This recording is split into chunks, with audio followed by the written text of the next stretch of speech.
오른편에, 염소들은 왼편에.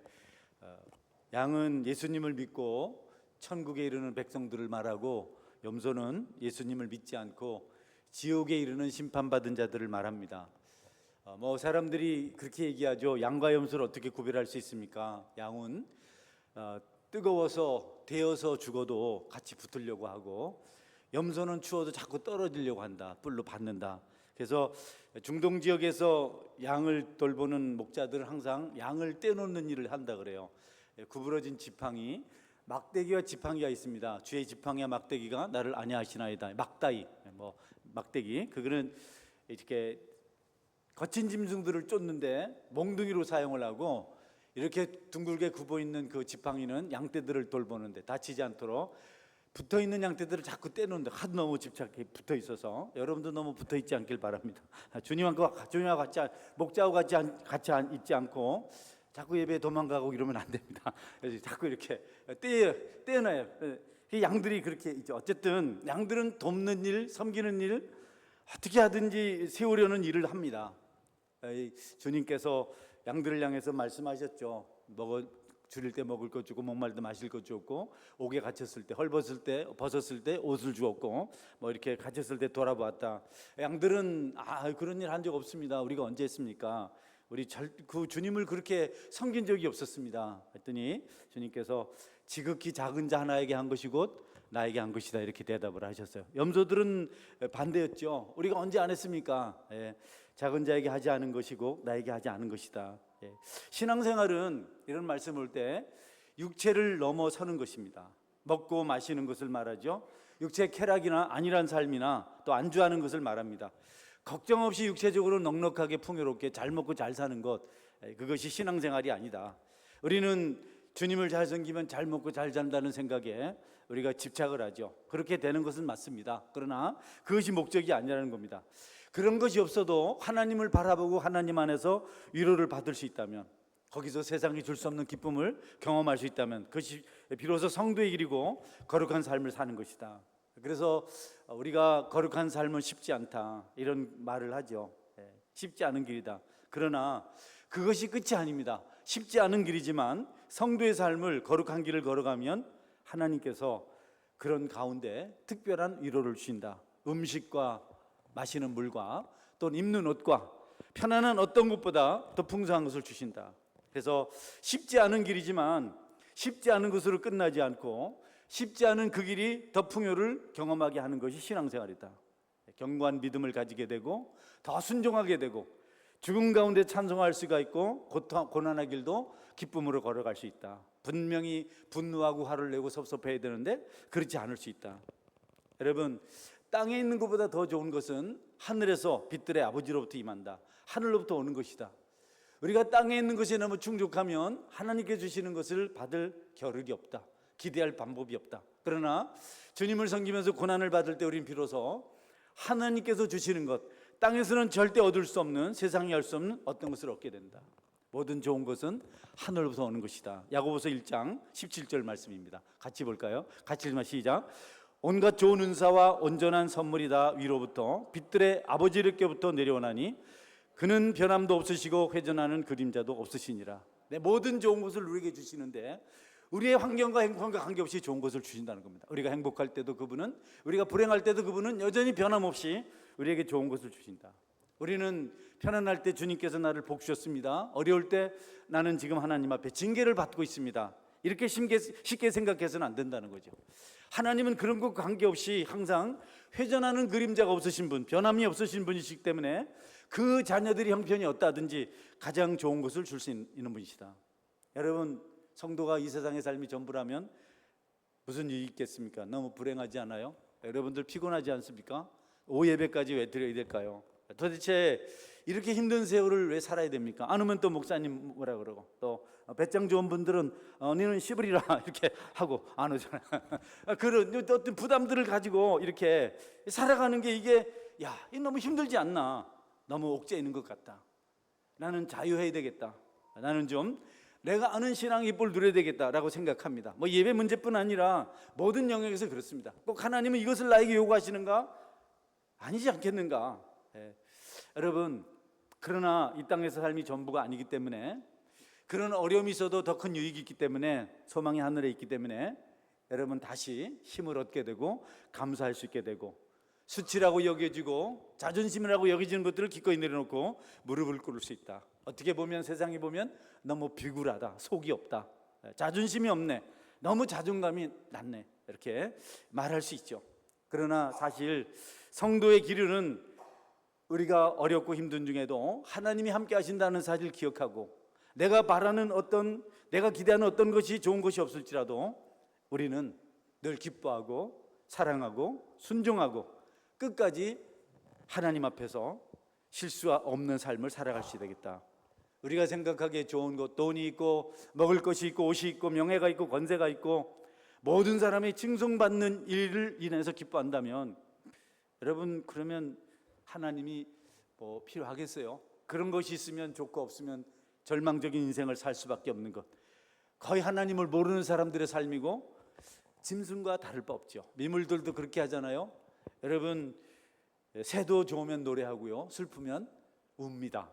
여러분 새가 아플 때요 막 쫓겨 다니든지 어떻게 병이 들어서 그렇게 힘들어서 소리 낼 때는 슬퍼요. 소리가 작습니다. 짹짹 이렇게. 근데 막 좋을 때는 짝짝짝짝 이렇게 해요. 새도 그렇게 해요. 강아지도요. 여러분 시골에 우리가 개를 키웠거든요. 키웠는데 눈이 오면 좋아서 난립니다. 뒹굴고 뺑뺑 돌고 난립니다. 네. 여러분 우리가 그런 정도의 수준이라면 우리가 과연 그리스도인인가? 너무 좋아서 강아지처럼 눈이 온다고 펄펄 뛰고 돌고 얼마나 점프를 많이 하는지 모릅니다. 눈 오는 날은. 네. 여러분 성도는 다르다. 고난과 고통 속에서 주님을 만나 기뻐할 수 없다면, 거기서 주님을 만날 수 없다면 도대체 성도의 삶의 유익이 무엇이냐? 매를 맞고 해를 받고 미움을 받고 애매하게 고난받는 삶이 그리스도인의 삶일까? 여러분 고난만 있으면 그리스도인의 삶입니까? 그건 자학적이지 않을까요? 그건 너무 고난주의 아닐까요? 다르죠. 고난이 있고 어려움이 있고 아무 소망이 없어 보이는 환경 속에서도 주님을 만나야 되는데, 그 주님을 만날 수 없다면, 그분의 뜻을 찾을 수 없다면 도대체 우리는 왜 이렇게 어려움을 겪어야 되는가? 수없이 매를 많이 맞고 감옥에 갇히고 죽을 고비를 넘기고, 지난주에 말씀드린 대로 바울이 그렇게 살았는데 그것 자체가 신앙인가? 그거 없는 사람은 믿음이 없는 건가? 우리는 고행주의자인가? 우리는 돌을 닦는 승려인가? 여러분 그렇게 생각할 수 있잖아요. 그러나 성도에게는 그런 것들을 능가하는 위로가 하나님 앞에서, 하나님 안에서 임할 수 있다는 것입니다. 한없는 기약이 없는 고통, 막연한 슬픔 가운데서 주님을 경험하고 위로를 받을 수 있는 것, 만약 그럴 수 없다면 성도는 얼마나 참담할까요? 성도 여러분, 어렵고 힘든 중에도 주님의 위로가 있습니까? 거기서도 감사의 제목이 있습니까? 그를 가리켜서 거룩한 성도의 삶이다. 성도의 삶은 쉽지 않다. 결코 쉽게 얻어지는 길이 아니다. 쉬운 것이 아니다. 그런데 여러분 쉽지 않다고 말할 때 슬픔이나 우울이나 뭐 이런 것들이 우리에게서 도출되면 곤란하죠. 아유 성도의 삶은 쉽지 않아요. 아유 힘들어요. 이런 거는 믿음의 삶이 아니라는 겁니다. 맞지요? 너무 힘들어요. 이렇게 못 살겠어요. 여러분 그거는 아니라는 겁니다. 단지 괴로움을 하선하고 슬픔을 표시하고 거기서 뭔가 좀 값싼 동정을 얻고 연민의 충족을 체험받는 것, 그걸 말하면서 쉽지 않다고 고백하는 것은 성도의 삶이 아니다. 여러분 그렇지 않아요? 너무 어려워요. 너무 힘들어요. 어쩌면 좋겠어요. 아이고 집사님 힘내. 권사님 괜찮아. 그 정도면 안 된다는 거죠. 거룩한 길은 쉽지 않지만, 그렇지만 거기 하나님의 소망이 있습니다. 그 길에서 이 주님을 만나고 위로를 경험하고 주님 때문에 살아갑니다. 여러분이 누가 봐도 불행하고 힘들고 곤란하고 참 가련하고 아무도 알아주지 않는 짐을 짊어지고 살아가지만 그 안에서 여유가 있고 만족이 있고 감사가 있을 때 여러분은 비로소 그리스도인의 삶을 쉽지 않습니다 고백할 자격이 있습니다. 할렐루야. 쉽지 않죠. 그래서 성도의 고백은 고난주게 하는 고백이라도 기쁘고 힘이 있어야 돼요. 바울 사도가 여러분, 로마서 8장에서 보면 다른 그 무엇도 우리를 그리스도 예수 안에 있는 하나님의 사랑에서 끊을 수 없다. 아무리 힘들어도. 빌립보 감옥에서는 찬송을 불렀잖아요. 다 알아봤습니다. 저 사람들이 크리스찬이구나. 저 사람들은 다 억울하게 감옥에 갇혀서 슬퍼하고 괴로워할 때 도대체 무엇으로 저렇게 찬송을 할까? 그래서 그때 기적이 일어납니다. 환난을 자랑스럽게 여겼죠. 고난을 감상적인 기분으로 해석하지 않았습니다. 사도 바울은 거기에서 여러분 힘들다, 외롭다, 슬프다 이런 게 아니었습니다.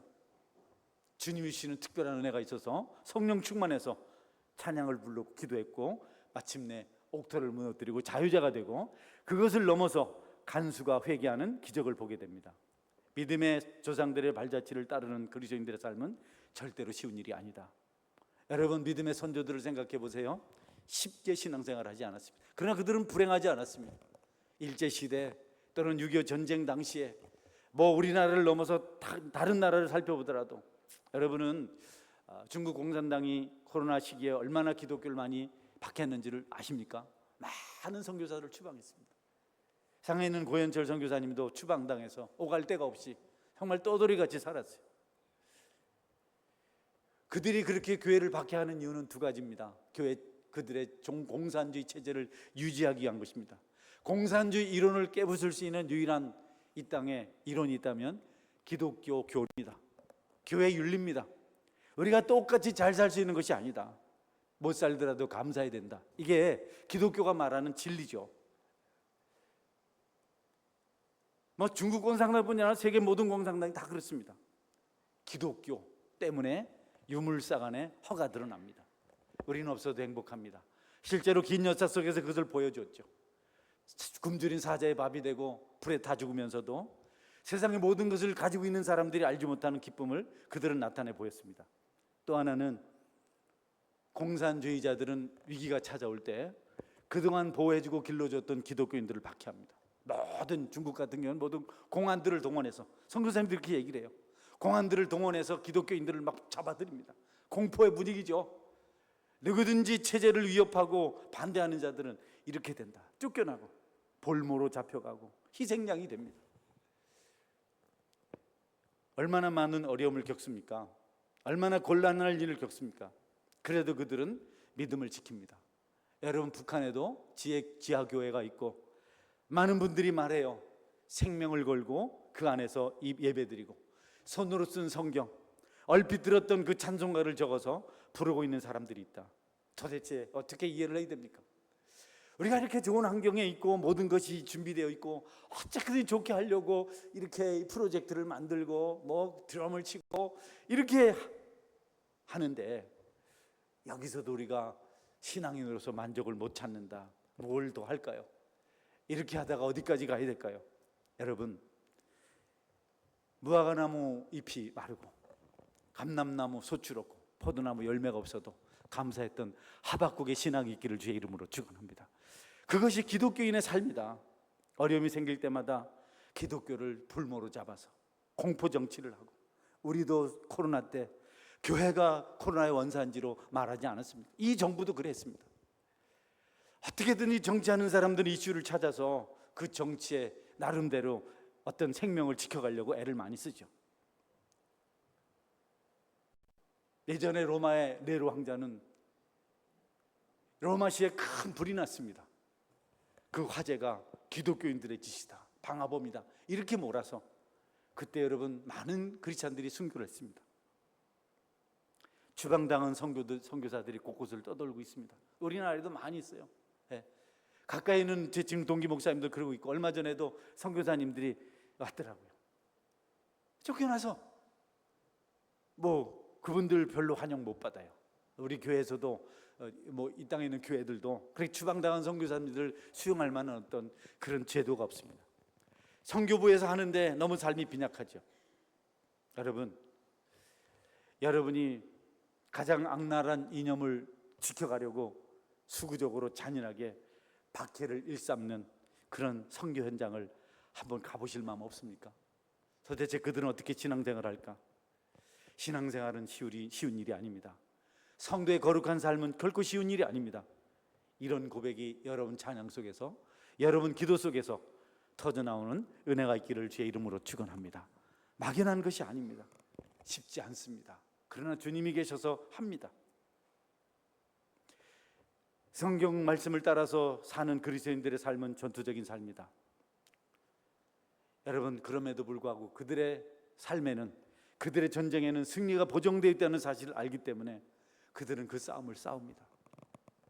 오늘 힘드신가요? 어제 힘드셨나요? 내일 여러분의 힘듦이 예비됩니까? 누가 싫은가요? 여러분, 가정이 여러분에게 도움이 되지 않나요? 일을 많이 하는 교회가 부담스럽습니까? 주님이 먼저 가신 길입니다. 여러분, 이긴 자의 삶, 주님께서 걸어가신 그 길을 따라가기 때문에 우리는 울며 찬송 부를 수 있고, 울며 기도할 수 있고, 울며 기뻐할 수 있는 특별한 영혼의 사람들입니다. 할렐루야. 그 신앙을 성경은 말하고 있습니다. 성경 그 신앙을 가르쳐주고 있습니다. 거룩한 생활에 대한 오해가 있죠. 거룩하게 살면 모든 것이 잘 된다, 삶을 쉽게 승리할 수 있다, 홍해가 갈라지고 반석에서 샘이 솟고. 쉽지 않습니다. 거룩한 삶은 그런 식으로 이해를 해서 안 돼요. 수많은 사람들이 고난받고 있습니다. 많은 백성들이 어려움을 겪습니다. 역사 속에서 계속해서 그런 일이 있었습니다. 애매히 고난을 당했습니다. 그 믿음의 선조들이 거룩한 삶에 실패해서 그랬을까요? 그분들의 삶에 괴로움이 가득하고 자녀가 잡혀가고 남편이 죽고, 여러분, 처절하게 불에 타 죽고, 경기도 수원 제암리에서는 성도들이 이렇게 성전에 갇혀서 다 불타 죽었어요. 밖에서 못질을 하고 누구라도 뛰어나오면 사격을 할 준비를 하고. 그분들이 거룩한 삶에 실패해서 그렇게 됐을까요? 거룩하게 살면 잘 된다, 잘 되는 거 맞는데 그 잘 되는 것에 대한 기준이 세상적이지 않고 하늘나라 영적인 것일 수 있어야 된다. 여러분, 이 세상에서 가장 거룩한 삶을 확실하게 사신 분은 예수님이십니다. 그분은 실패하셨습니까? 그래서 십자가에 달리셨습니까? 그래서 오해를 당하고, 그래서 매질을 당하고, 그래서 버림을 당했습니까? 고난은 영광을 위한 전 단계다. 고난은 작지만 장차 우리가 받을 영광은 크다. 현재의 고난은 장차 우리에게 나타날 영광과 좋게 비교할 수 없다. 고난의 무게가 100이라면 영광의 무게는 1000만, 그 이상이라는 거죠. 여러분이 고난을 주먹만큼 받았으면 여러분이 영광을 하늘만큼 땅만큼 받을 줄 믿으시길 바랍니다. 우리 신앙생활하면서 조금이라도 힘들고 마음에 안 맞으면 불평을 늘어놓죠. 신앙생활이 아니라고 말합니다. 이렇게 살 수 없다고 말합니다. 여러분이 한번 순교 현장을 가봤으면 좋겠어요. 저도 못 가봤는데 그 처절한 환경 속에서 주님을 부르고 누구를 원망할 기회도 없고 그런 힘도 없고 계속 울며 기도하고 주님을 바라볼 수밖에 없는 그런 시간을 여러분이 경험해 보면 어떨까? 어려우신가요? 짐이 무겁습니까? 우리 중고청 우리 수련회 가는데 너무 감사해요. 이렇게 많이 자발적으로 동참을 해서 동역해 주 얼마나 감사한지 모릅니다. 여러분, 귀한 가는 수련회 작정하고 은혜를 사모하고 결단하고 매달리기를 주의 이름으로 축원합니다. 저는요, 수련회 같은 데 가면 그냥 교회에서 잡니다. 나이가 제가 뭐 50이 되든 60이 되었든 뭐 숙소 좋은 거 찾아서 왔다 갔다 하지 않습니다. 그러면 거기서 자나 여기서 자나 그 주간은 그냥 어쨌든 본질, 주님을 만나는 은혜를 경험하기 위해서 금식하며 할 때도 있습니다. 여러분들에게 금식하라는 뜻은 아니고 맛있는 거 많이 줄 텐데 울지 말고 드시면서, 그런데 결심하고 은혜 받을 각오하고 가시기를 주의 이름으로 축원합니다. 이것 때문에 가잖아요. 놀러 가는 거 아니잖아요. 가기 전부터 놀러 가는 거 아니라면 또 안 갈라. 열대 선생님이 좋다고 그랬는데, 여러분 결심하세요. 하나님, 이런 은혜가 있다는데 목사님이 뻥쟁인지 아닌지 확인해 봐야 되겠습니다. 내가 집중해 보겠습니다. 찬양 열심히 앞서서 부르고 기도 열심히 하고 모든 것 최선을 다해서 말씀 귀담아 듣고 사실인지 아닌지 확인하는 기회가 되게 하여 주옵소서. 그리스도인의 삶이 쉽다, 재미있다, 여러분 세상과 타협하는 겁니다. 여러분 주님 잘 섬기다 아플 때가 오면 하나님 축복하실 줄 믿으시길 바랍니다. 오후에 저는 너무너무 지쳐요. 여러분 너무 힘든데, 그런데 하나님께서 또 힘을 주십니다. 할렐루야. 찬이 할렐루, 아론이 할렐루, 너 야 해야지. 할렐루야. 그런 삶이 뭐가 쉽습니까? 세상과 타협하지 않는 한, 세상과 가치를 쫓아가지 않는 한 우리는 좋다고 그럴 수 없어요. 감정이 막 좋다고 그렇게 말할 수 없습니다.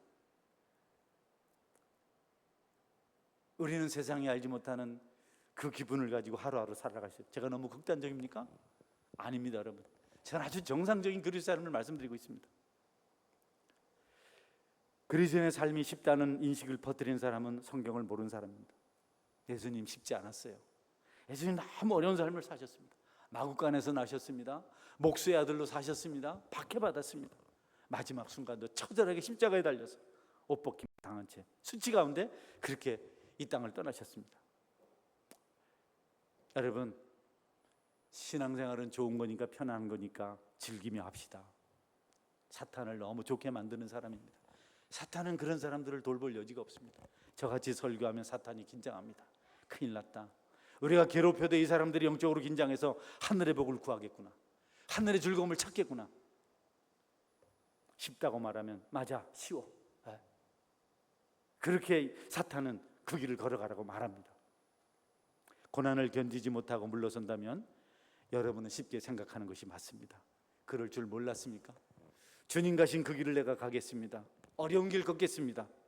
날마다 찬송 부르잖아요. 십자가 길 가듯 얼마나 울며 불렀습니까? 정작 여러분이 고난을 감당할 때가 오니까 불평이 터져나오고, 원망이 터져나오고, 사니 못 사니 하고, 진리를 구하는 사람들은 그렇게 말하지 않습니다. 짐을 짊어지는, 십자가를 감당하는 삶을 살아갑니다. 로마서 12장 20절을 보겠습니다. 같이 읽어볼까요? 로마서 같이 읽습니다. 시작. 내 원수가 줄이거든 먹이고 목마르거든 마시게 하라. 그러므로 내가 숯불을 그 머리에 쌓아놓으라. 무슨 뜻일까요? 원수가 굶주리는데 왜 그를 먹게 만들까요? 원수가 목마른데 왜 그를 마시게 할까요? 여러분, 더 굶도록 만들어야 되는 거 아닙니까? 이 기회에 뿌리를 뽑자. 물 한 방울 주지 않아야 되는 거 아닙니까? 그건 세상적인 가치관입니다. 우리가 여러분 주님을 따르지 않기 때문에 굶주린다고 생각하는 것, 그게 자연스러운 반응일 수 있습니다. 원수가 시험을 받고 있다 생각할 때 아이고 잘못했네, 잘못하니까 저래 고생을 하지, 이렇게 말할 수 있어요. 안 그래요, 여러분? 그러니까 그렇지. 주님의 말씀에 의하면 내 원수가 굶주리는 것은 하나님께서 내가 주님의 거룩한 명령에 순종하는지 안 하는지를 시험하시는 것인지 모른다, 이렇게 말씀하는 겁니다. 자, 여러분이 싫어하는 사람이 굶주리고 있어요. 목말라 죽어가고 있어요. 그때 하나님은 여러분을 보십니다. 내 원수가 줄이는데 내가 무엇을 하는지, 내 원수가 목마른데 내가 무엇을 하는지 하나님이 보고 계시다는 겁니다. 원수가 힘들고 어려우면 좋은 것을 나누는 은혜가 있기를 바랍니다. 우리 주변에 줄이고 목마르는, 여러분이 싫어하는 사람이 많으면 하나님은 여러분에게 큰 사명을 준 겁니다. 내 재산을 다 팔아서 말씀대로 원수가 줄이면 먹이고 목마르면 마시게 하라고 내 주변에 원수들이 고통받는 것을 알게 하셨구나. 여러분께서 그런 역설적인 신앙인으로 삶을 살아갈 때 하나님께서 말로 다 할 수 없는 기쁨을 주신다. 그때 비로소 여러분은 천국이 무엇이고 신앙생활이 무엇이고 믿음의 길이 무엇인지를 알게 된다. 그때 알게 돼요. 다 좋을 때야. 예수님을 보리떡 주고 생선 주고 하니까 수많은 사람이, 5,000명 넘는 사람이 따라다녔잖아요. 정작 주님께서 진리를 말씀하실 때 어렵다, 이걸 어떻게 따라, 우리가 어떻게 살을 먹고 피를 마시겠는가, 너무 어렵다, 다 떠났습니다. 주님 많이 마음 아프셨어요. 제자들 향해서 너희도 가려느냐 이렇게 했어요. 그랬더니 제자들 중에 베드로가 영생의 말씀이 여기 계신데 우리가 어디로 가오리까? 주님이 그 위로 받았습니다. 여러분들도 베드로 같은 고백을 하실 수 있길 바랍니다. 주님 품 안에 있기를 바랍니다. 마지막 하나만 더 살피겠습니다. 누가복음 14장 12절 14절입니다. 같이 읽겠습니다. 또 자기를 정한 자에게 이르시되 내가 점심이나 저녁이나 베풀거든 벗이나 형제나 친척이나 부한 이웃을 청하지 말라. 두렵건대 그 사람들이 너를 도로 청하여 내게 갚음이 될까 하노라. 잔치를 베풀거든 차라리 가난한 자들과 몸 불편한 자들과 저는 자들과 맹인들을 청하라. 그리하면 그들이 갚을 것이 없으므로 내게 복이 되리니 이는 의인들의 부활 시에 내가 갚음을 받겠음이라 하시더라 말씀해요. 여러분, 나를 잘해주고 나에게 유익이 되고 나한테 좋은 소리를 해주는 사람만 친하지 말라는 겁니다. 그 사람들을 미워하라는 뜻은 아니고요. 음식을 차려도 그런 사람들을 위해서 차려서 불러놓고 우리 얼마나 좋으냐 하하하고 목사님이 안 보여서 좋다 그러지 마. 이를테면 누가 미운 사람이 안 왔네, 이거 좋네, 부르지 말아라 그러지 말라는 겁니다. 정말 누구를 대접하려면 갚을 것이 없는 사람, 가난한 힘든 사람, 너무 슬픈 사람, 여러분 주변에 그런 사람이 많기를 제 이름으로 축원합니다.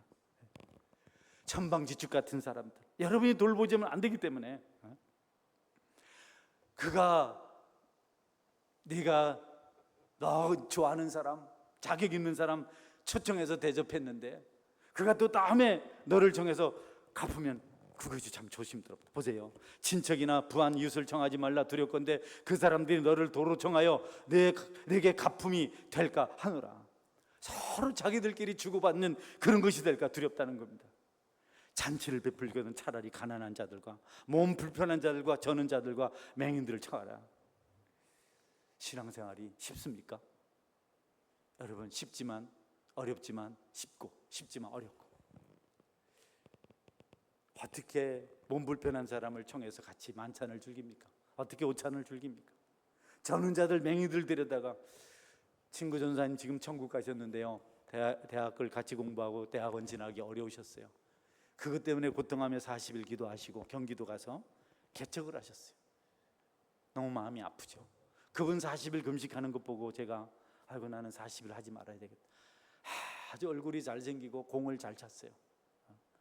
랭카, 윈나 이런 거 전부 다 잘했어요.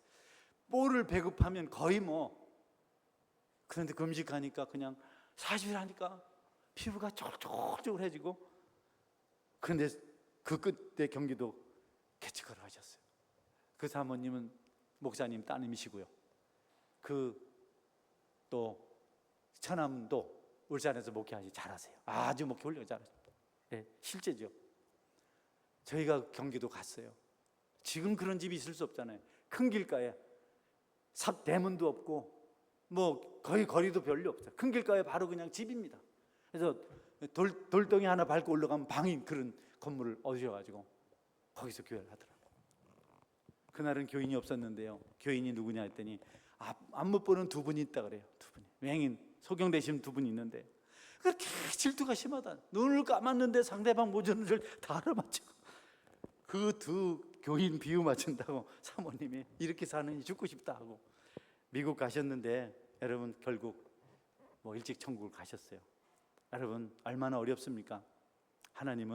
주님은 그렇게까지 말씀하시면서 갚을 것이 없는 자를 도우라. 내가 도로 갚음을 받을까 내가 참 심히 두렵다, 이렇게 말씀하셨어요. 사람을 초대할 때 여러분과 합하여만 될 사람들, 여러분이 싫어하는 사람, 마음에 안 드는 사람을 초청할 수 있는가? 가난한 사람을, 아무것도 없는 사람을 부를 수 있는가? 끼리끼리 움직이지 마세요. 여러분, 하나님께서 원하시는 이 일을 우리가 해야 된다는 겁니다. 수련회가 많이 어렵고 여러 가지 주님의 일이 어렵지만 그 일을 안 하면 교회는 힘을 상실합니다. 우리 순장 임원들, 또 우리 선생님들 많이 어렵지만 그것이 여러분들을 살리는 길인 줄 믿으시길 바랍니다. 우리에게 어린아이들이 없으면 우리가 무엇을 할까요? 성경학교를 안 하면 무엇을 할까요? 힘든가요? 어른들끼리 모여서 잠깐 살다가 다 떠나면 어떻게 되나요? 그것은 먼 미래 이야기고 지금 당장이라도 아이들 없으면 우리가 뭐 할 거예요, 여러분? 결국 우리가 세상 유의를 찾습니다. 할 일이 없으면 어디 가서 무엇을 먹을까? 어디 가서 무엇을 즐길까? 이것을 말하게 됩니다. 그렇게 되지 않으려면 갚을 것이 없는 사람들을 섬기고 돕고 그리고 하나님의 은혜를 경험하실 수 있기를 바랍니다. 여러분의 수준을 자랑하는 잔치 하지 마세요. 여러분의 기쁨을 넘치게 하려는 그런 것 하지 마세요. 기독교 신앙인은 하나님 나라를 세우는 자들입니다. 하나님 기뻐하신 일을 행할 때 거기서 능력이 나타나고 거기서 주께서 주시는 위로가 나타납니다. 마태복음 5장 41절입니다. 읽겠습니다. 같이 시작. 또 누구든지 너로 억지로 오리를 가게 하거든 그 사람과 십리를 동행하고. 이런 일이 성경에 얼마든지 기록되어 있습니다. 위험해요. 강도를 만났습니다. 같이 있으면 봉변을 당할 수 있습니다. 자주 강도가 출몰합니다. 그 지역엔 있으면 안 됩니다. 그런데 강도 맞는 사람을 나귀에 싣고 여러분 여한까지 같이 갑니다. 거기 가서 비용이 더 들면 갚아주겠다고 말하면서 그를 돌봤습니다. 신앙생활이 쉽습니까? 피를 철철 흘리고 죽어가고 있습니다. 다 빼앗긴 사람입니다. 빈털털입니다. 그야말로 독박을 써야 될 사람입니다. 그것도 문제지만 거기서 얼찡거리다가 자칫하면 여러분 강도를 만나서 죽을 수 있어요. 오리를 가기도 힘든데 십리를 가라는 겁니다. 그것이 쉽지 않은 거룩한 성도의 삶이다.